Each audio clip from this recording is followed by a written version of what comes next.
সাবেক আইনমন্ত্রী আনিসুল হক ও তার স্বার্থ সংশ্লিষ্ট ২৭টি ব্যাংক হিসাবের ১৪০,১৭,০৮,০৫০ টাকা অবরুদ্ধের আদেশ দিয়েছেন আদালত। মঙ্গলবার দুদকের আবেদনের পরিপ্রেক্ষিতে ঢাকা মহানগর জ্যেষ্ঠ বিশেষ জজ জাকির হোসেন গালিব এ আদেশ দেন।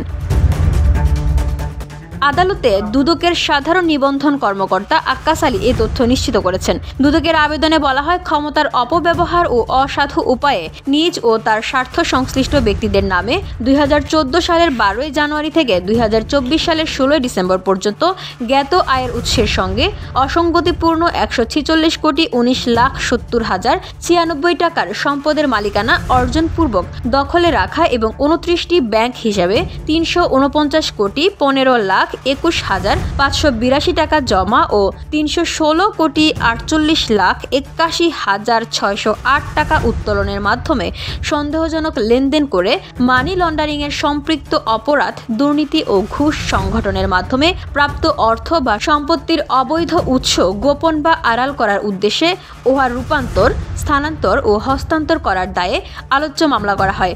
ধুলো, ময়লা ও ক্ষতিকর ধূলিকণা থেকে নিমিষেই মুক্তি দেয় চৌধুরী এয়ার পিউরিফায়ার। এর শক্তিশালী সাকশন ঘরের কোনায় কোনায় লুকিয়ে থাকা সকল ধুলা টেনে ফিল্টার করে এবং বের করে আনে নির্মল ও স্বাস্থ্যকর হাওয়া।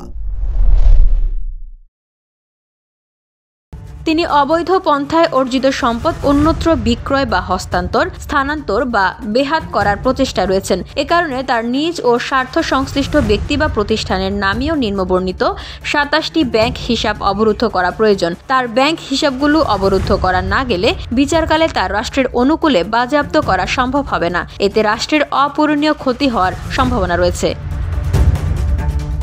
VOD Bangla news desk.